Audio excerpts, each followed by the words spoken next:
morning. We are back. We are on lesson 89 today, estimating square roots. So grab a notebook, grab a pencil. Let's get started. All right, so previously we've learned about finding square roots out of perfect squares. So for example, we know that the square root of 25 is 5 because 5 times itself is 25. But today we're going to be exploring finding the square roots of numbers that aren't perfect squares. So let's start with some vocabulary. The word estimate. What do we know about the term estimate? I heard someone say it, and it is an educated guess. So with estimating, I'm not just shouting out random numbers to shout out random numbers. I am taking what I have already learned, what I know about the number, and I'm going to use that prior knowledge to take a real guess. How about the term perfect square root? You may have heard me use it a couple seconds ago, but perfect square root is when the square root of a number is a whole number. So for example, 25, 16, 9. Those are all perfect square roots because their root is whole.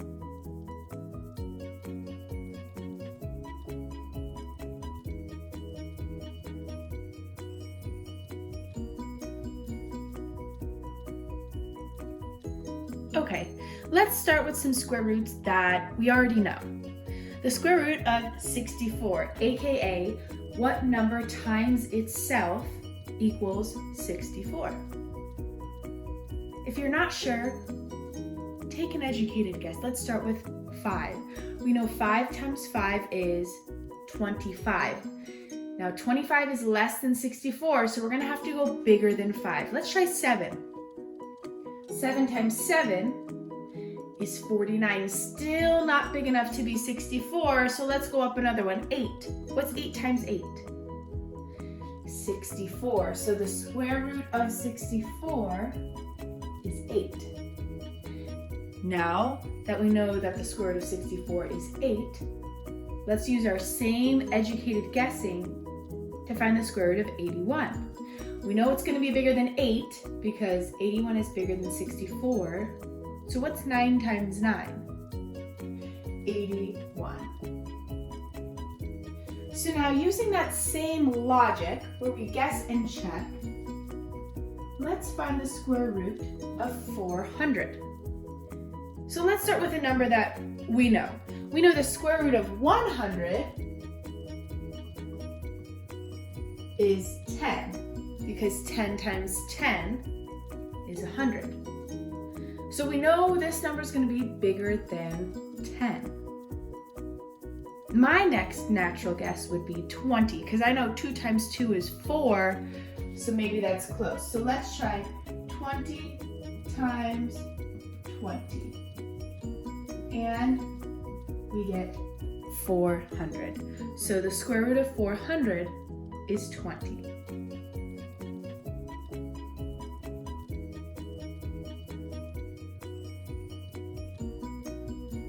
Okay, something a little bit more difficult. We now know the square root of 400 is 20, so the square root of 625 is going to have to be bigger than 20. 30? Okay, let's try 30 times 30.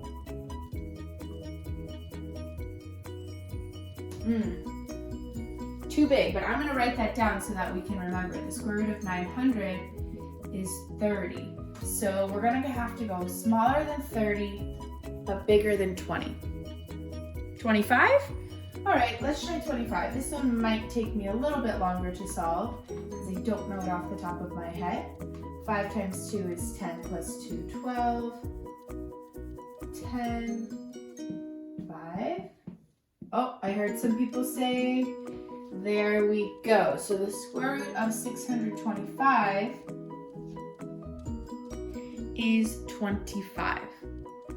Now notice, I do not know these off the top of my head, and you will not know these off the top of your head either. This is a guessing and checking. We are estimating. We're gonna try something, didn't work, try again. So if you don't get it on your first try, that is okay. Keep going. So far, we have been working with perfect squares, which means two whole numbers multiply together to make 900 or 625. Now we're gonna go into not so perfect squares. The square root of this number comes in between two consecutive whole numbers. Consecutive whole numbers means 1, 2, 3. They go in a row. So that means that the square root of 20, hypothetically, could come between 2 and 3 because 2 and 3 are consecutive. Now, that's not the answer for this one. I was just giving an example. So let's start with what we know. Earlier, we talked about the square root of 25. And the square root of 25 is 5. So we know the square root of 20 is going to be smaller than 5.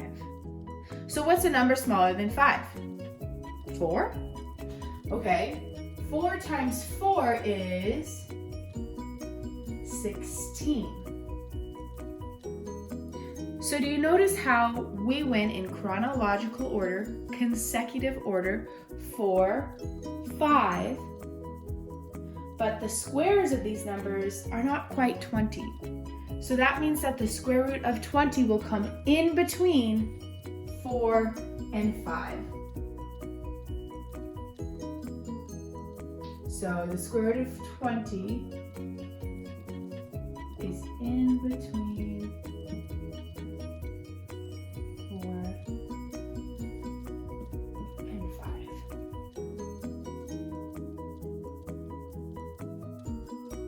Let's try one more. This time, I'm going to give you a 20-second head start. Let's see if you can find the two consecutive whole numbers that the square root of 55 would come in between.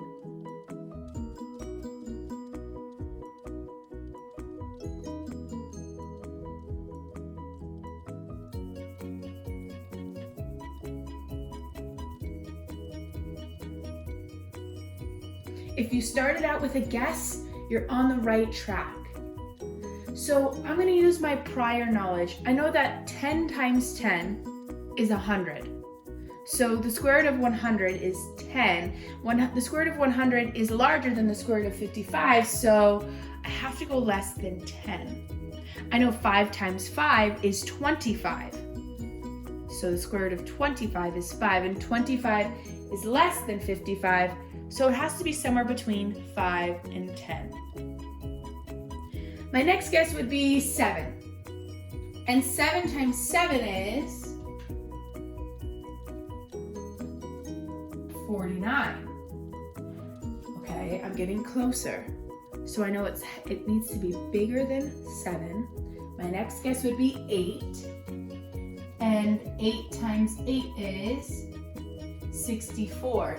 So my estimate is that the square root of 55 comes in between 7 and 8. I can write my answer between 7 and 8.